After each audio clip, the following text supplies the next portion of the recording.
Hello and welcome to The Rewriters, a celebration of people who have shirked convention, expectation, and even their own limitation to rewrite their story on their terms. Each episode will dig into the inspired and very real-life stories of people who have done just that, rewritten their story. I'm a nosy practical optimist too, so expect all of the nitty-gritty details. If you're an ambitious seeker craving a different kind of lifestyle, career, or business, but have felt held back by your own or other people's beliefs about what's possible or permissible, The Rewriters is for you.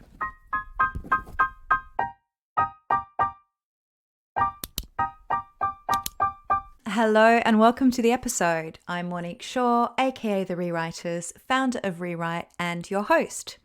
I am a coach, a writer, and a brand storyteller, and my mission is to empower people to rewrite their stories from the inside out to create careers, businesses, and lives that work for who they are and how they want to live.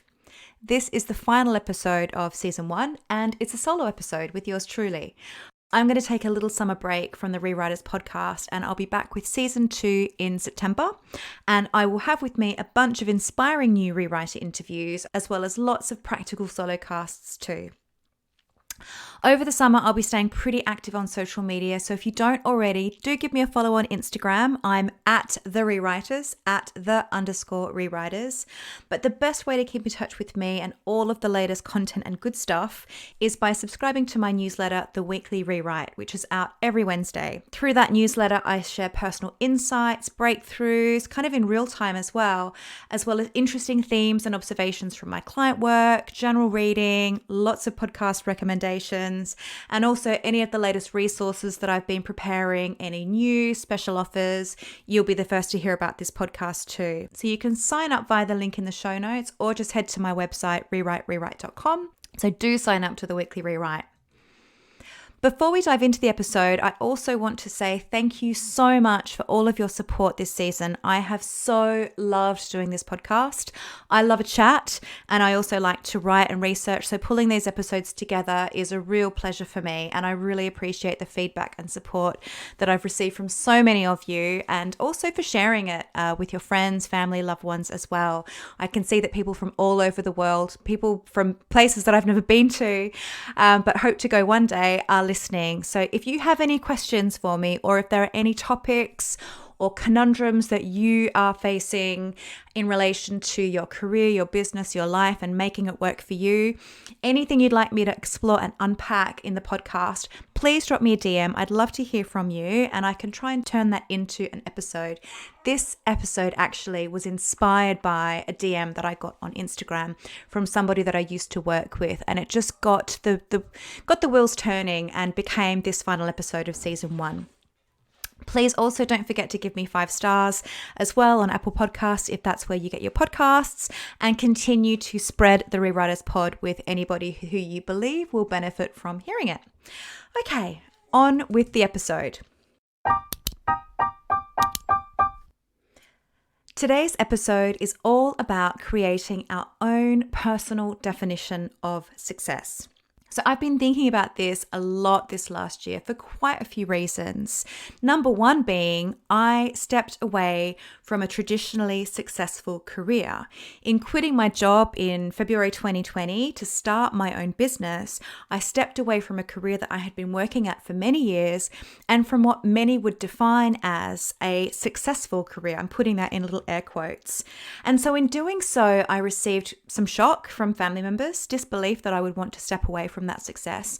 And I also encountered some people saying that they wish they could do the same, but for various reasons, many of which were tied up with external ideas of what success means, for various reasons they couldn't. But most interestingly to me was that I discovered after the fact, so after I had left my job and started my own business, that I had inadvertently removed my own success safety blanket. So I had unwittingly been carrying around a security blanket with my traditional corporate job, a kind of box ticked that the career part of my story was taken care of. That particular success box was ticked, which leads me to the next point. And one of the other reasons that I've been thinking about this, the strength of my own achievement worthiness bind. So like it or not, recognize it or not, my achievement, and by achievement, crudely speaking, I essentially mean external measures or markers of success. My achievement was closely linked to my feelings of worth or worthiness, of acceptability. And I thought that I had transcended those definitions and ties. Essentially, I was above them or beyond them. I was above that. And I wasn't. Actually, it's something that I'm still working through, which is why this episode in particular is part lessons learned, part practical tools, because with so much of the work that I do, I want to take something that I've worked through or am currently working through and share some really practical ways that you can implement or take bits from that and apply that to your own life as well. So it's part lessons learned, part practical tools, but also part confessional. Because some of this stuff I'm still working through in real time to an extent. As I'll discuss later in the episode, there is an element of this that is ongoing work. One of the other reasons that I wanted to talk about this topic is because when I entered the coaching space and the online space, I was quite frankly shocked by the volume of messages that I saw, I heard, I directly received about scaling up, leveling up, 7 figures, multiple 6 and 7 figures, hit your first 10K month, how to hit 100K month, all of this stuff about scaling and money and revenue and the inherent truth or assumption in all of those messages being that bigger is better and what everybody is or should be aspiring to was more, that's what everybody wanted. And if you are a coach yourself, you will know that the moment you change your LinkedIn profile, your job title to coach, the volume of direct messages you get from people promising to turbocharge your revenue, to get you to 7 figures by working 5 minutes, whatever. I mean, it's off the charts. And then the other reason that I wanted to talk about this particular topic is because I received a message a few months ago from somebody who listens to the podcast, and it's actually somebody that I used to work with, and she was sending me a note to let me know that she'd been listening to the podcast, and she had been reflecting on something about, listening to your own intuition over following the conveyor belt, the work conveyor belt, and being perceived as being unambitious for choosing an alternative path to the one set out by your workplace leaders or people higher up the food chain, higher up that ladder, the commonly accepted norms for what a successful career path should be. And I can really relate to that. I worked in a big organization that was traditionally structured with ranks, and, the more higher up you were, the more power you had over the people beneath, and people were in a perpetual state of moving up the ladder, pursuing the next rank up to more status and more money was built into our DNA and often unquestioned. And there can be a bit of suspicion or judgment on anybody who does question that or does choose a different path. So I wanted to unpack what we mean by success and really strip it right back, and then to suggest an alternative approach or some alternative ways of thinking that hopefully can allow you to create your own personal definition of success. So let me share a little bit about my own success journey. And I say success with little inverted commas, with little rabbit ears, because I think that this will give us some context as to why this is so interesting and important to me, but also serve as a little bit of a case study as well. When I hit my mid-20s, I felt very strongly that I had wasted time and was behind. This was the point at which I left my hometown and went traveling, essentially forever, because I now live overseas 15 years later. But I really had this sense that I had to catch up and go all in. And catch up to what? I don't really know. But I'm sure that this feeling is something that many of you can relate to, feeling behind in your career or behind in romance, behind in buying a house, behind in having kids, behind in all of these externalized, widely accepted, appropriate points at which we should be achieving things.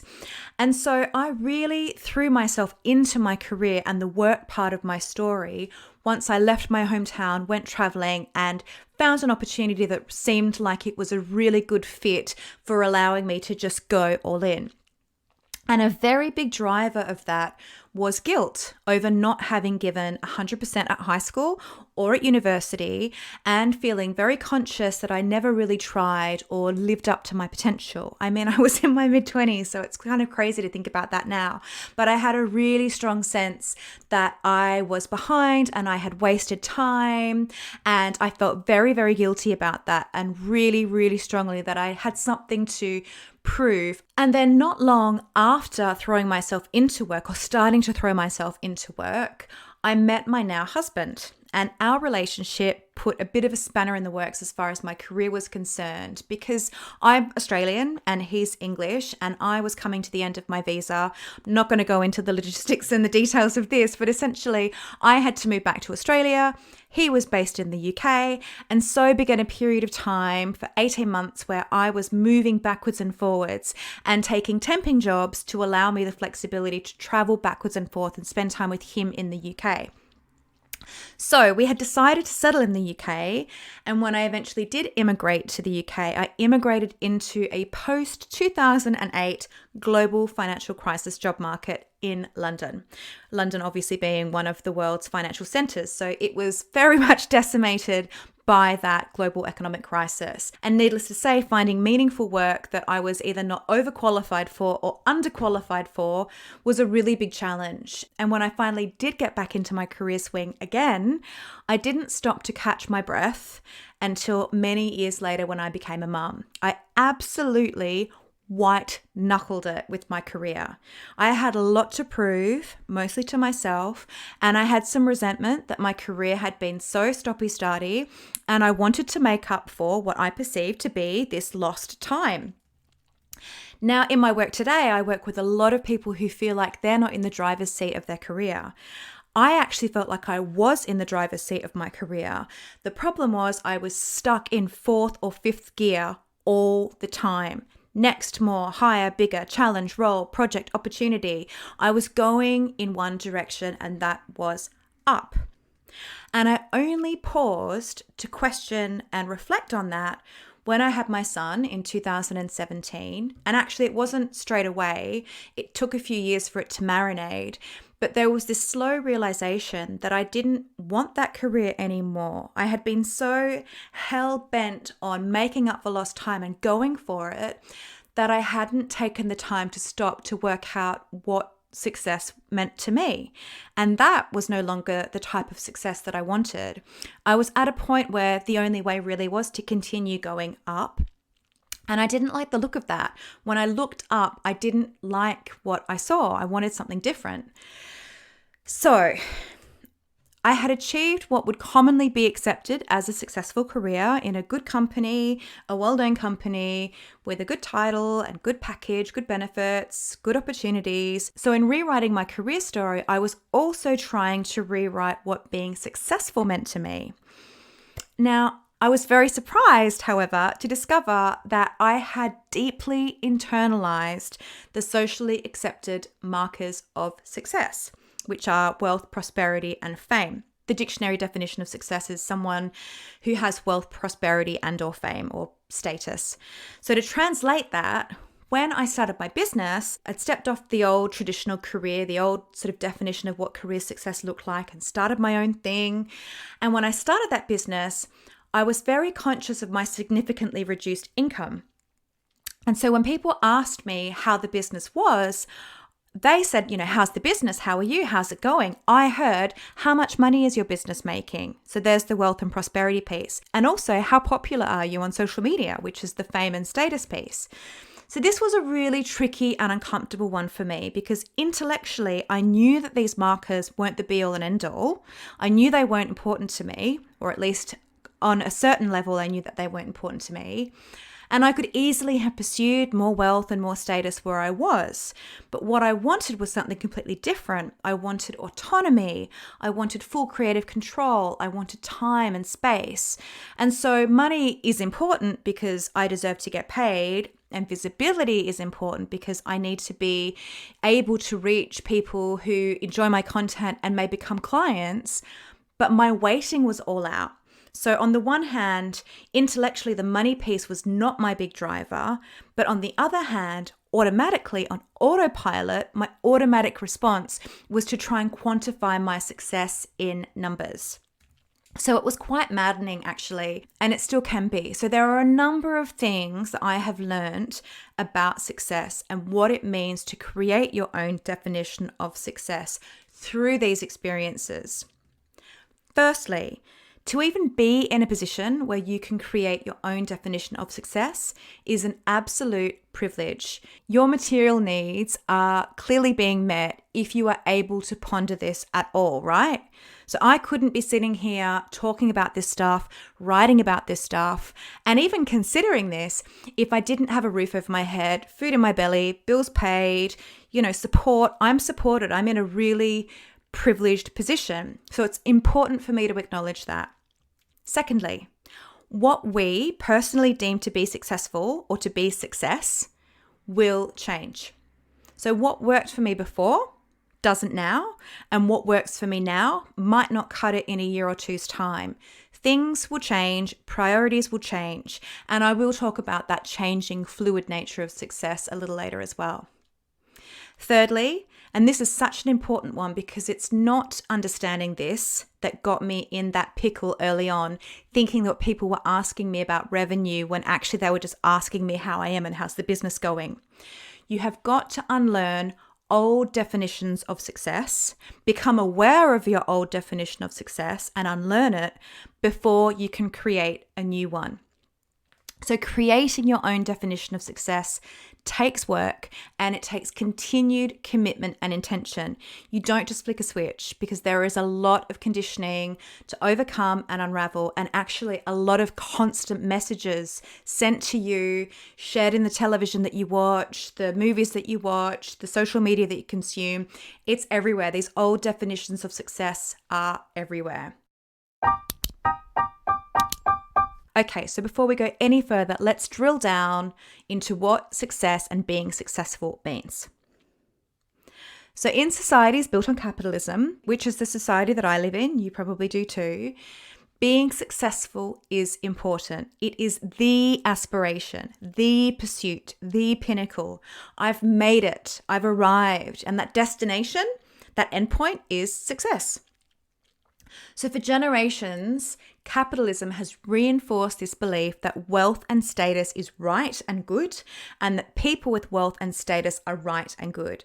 And this has and continues to cause a lot of harm and has been at the expense of many, many people, many, many groups, most prominently across class, race, and gender. And let's be really honest with ourselves, right? No matter how we slice it or dice it, there does remain a commonly accepted definition of success. It's in the dictionary, and that's the one tied to wealth and status.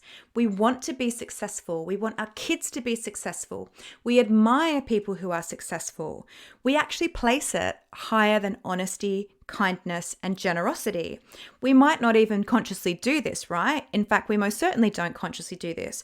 But think about it. Your friend or family member is talking about someone and says, "Oh, she's so successful." That carries more weight than, "Oh, she's so kind."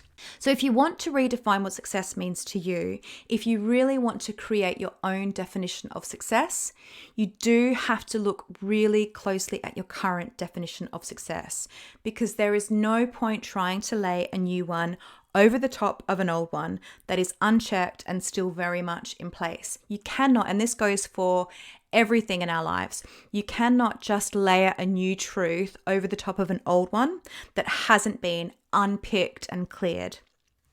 That's the mistake that I made. So I want you to learn from that. So I've got some questions for you that are going to really help you to start thinking about your current definition of success.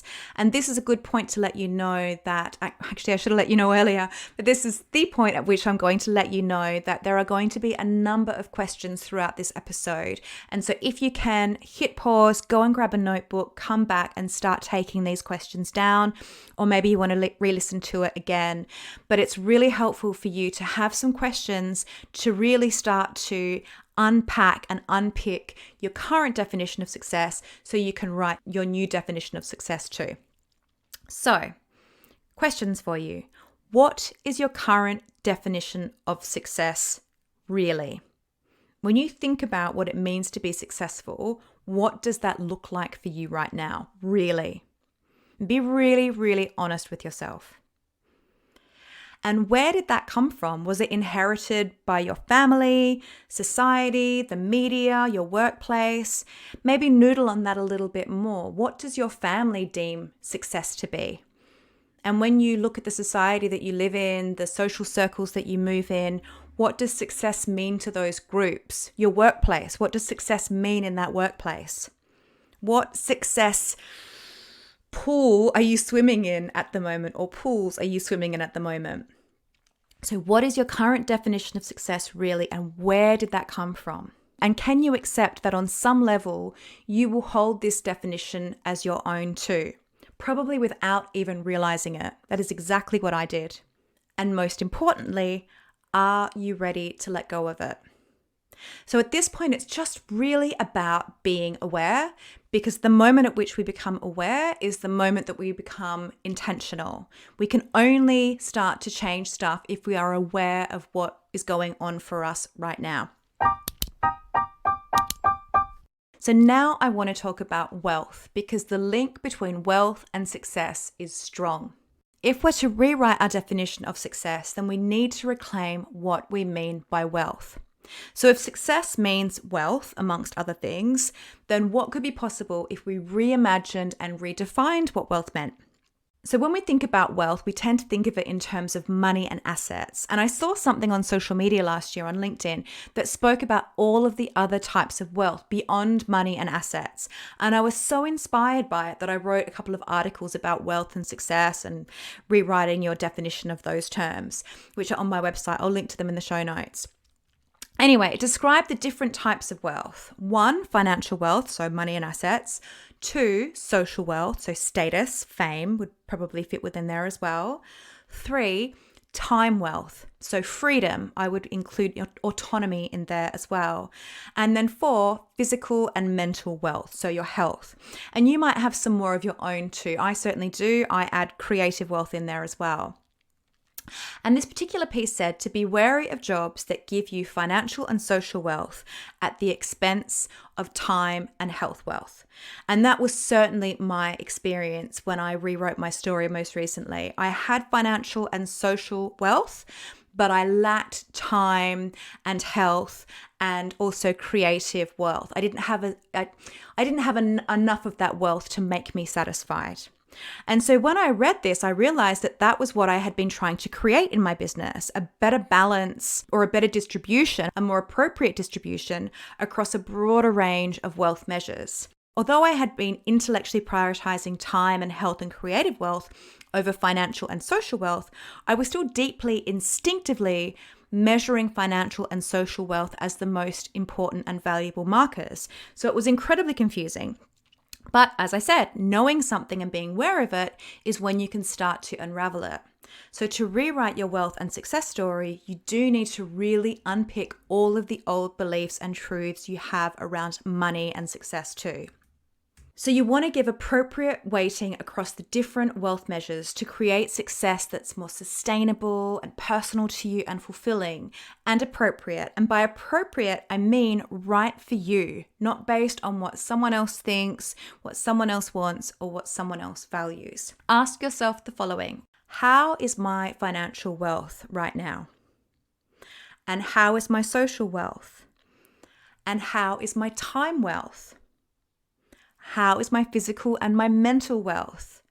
And what other types of wealth do I have or do I value? So I've got creative wealth on mine. You might want to ask yourself, how is my creative wealth? And am I sacrificing wealth in some areas for wealth in others? And if so, where do I need to increase my wealth? And where, if applicable, can I spend some of my other wealth? So can I let go of some of this wealth in order to increase some of that wealth? If on the outside you appear successful, but on the inside you feel dissatisfied or trapped in a perpetual cycle of never enoughness, then it is very likely that you're struggling inside a narrow definition of wealth and you are broke in one or more of the measures. So by distributing your wealth across time and health, as well as financial and social and potentially creative as well, you are creating success that is more lasting and less tenuous.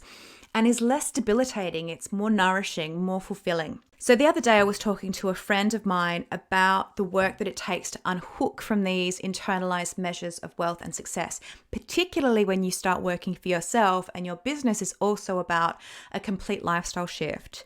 So her and I have both experienced some real confusion at times about whether or not we should be saying no to work opportunities that don't interest us. And I've done that quite a bit in the last 12 months. It's a no to money. And is that smart when we are in the early stages of business? Well, I would argue yes, if you also consider time and creative wealth as markers of success too. So again, I need to re-caveat here how much privilege plays a part in this. It is a privilege to be able to create our own definition of wealth and success. And it is a privilege for me to be able to say, no, that doesn't interest me. I value my time and my creative fulfillment over that money that I'd make from that particular piece of work. The other thing I think is important to say is that I would not be in a position that I am in right now with my business had I not invested so much in my career. So actually my older definition of success, having that success that was tied to career, climbing the corporate ranks and, whatnot, that has actually reaped a lot of benefits for me and a lot of rewards for me in terms of my business now. And I'm still drawing down on that. So this leads me to my next point, success as a fluid term. So success is fluid, changing, and movable.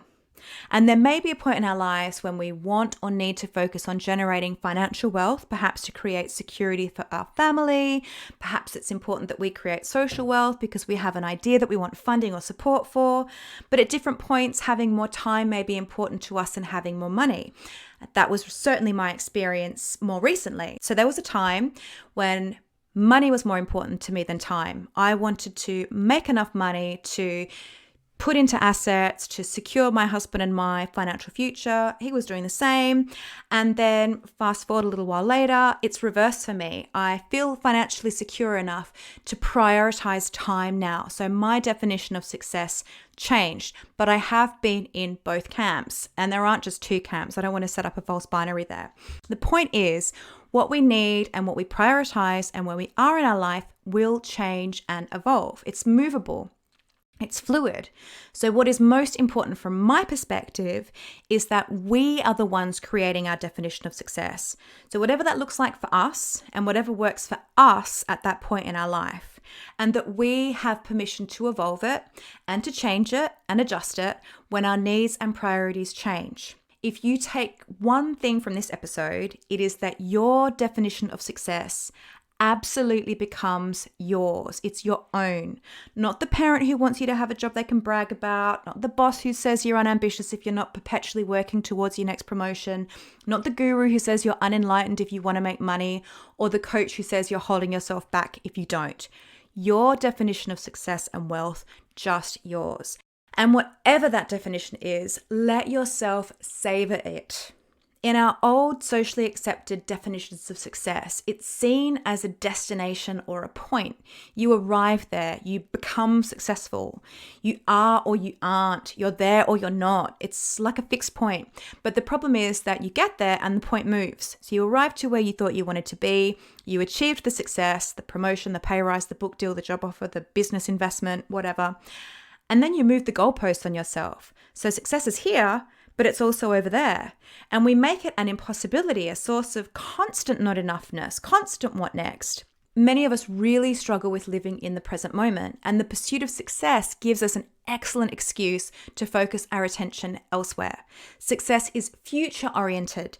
It is fantasy we never reach because once we get there, we immediately move the target again. And it continues to propel us to what else, what next, what more. All of that takes us outside of ourselves. So if you measure your wealth and success across broader metrics, like your time, your health, your creativity, then it invites you back into yourself. And external success may be a moving target, money, assets, accolades, but your internalized sense of success can become more grounded, more lasting, and more present because it's right now. It's happening right now. Create your own definition of success and then focus on feeling successful today instead of being or looking successful tomorrow. So we've looked at unpacking your current definition of success and letting go of old definitions of success, rethinking or rewriting your definition of wealth and broadening the metrics for wealth. And now we're looking at creating your own definition of success. So here are some questions to help you with that and also to be present with that definition of success. So what wealth metrics are the most important to me right now? Ask yourself, what wealth metrics are most important to me right now? And what would true success look like for me? And what would it feel like to have that success? What would it feel like to have that success? And how could I feel more like that today? Who is someone that I see as successful? And what is it about them that makes them successful to me? And how could I create more of that in my life? Why is it important to me? And what would be possible if I created that? How could I invite goals or targets into my life that allow me to feel successful right now? What adjustments could be made to create space in my life for more of the wealth I want to create? Who in my life can support me in creating this wealth and success? And what environment will support me in creating this wealth and success? And what is one thing I can do right now to experience that wealth and success? Now, our old adopted and internalized definitions of success and wealth, they will still be in there somewhere. Those messages are everywhere. And it takes work, conscious and intentional effort to rewrite and create your own definition of success. And it takes courage and determination to keep it alive. If you are in a peer group or workplace that doesn't support your definition of success, that can be really hard. So do try to seek out people, communities, and environments that will support you. All right, so to recap, success by definition is the achievement of wealth, prosperity, and status. So think of wealth beyond financial and social measures. Consider health wealth, creative wealth, and time wealth too. And define your success by the wealth that you want to create. Your definition of success will evolve, and that's okay. Allow yourself permission for it to evolve and also to enjoy it and be present with it. We only have the present moment. Creating your own definition of success takes time and intention. Find people, communities, and environments that will support your success, however you define it. And most importantly, whatever your definition of success is, please make sure that it is yours and then let yourself enjoy it. So that's it for the episode. I wanted to end this season just sharing something that was quite personal as well as super practical too. And I really hope that it gives you some food for thought as you enjoy the summer or the winter if you're in the Southern Hemisphere. And thank you again for listening to the podcast. And I really hope that you join me for season 2 in September. Take care. Bye-bye. The Rewriters is produced, written and presented by Monique Shaw, original artwork by Kiana Perry, and original music by DJ Cinnamon.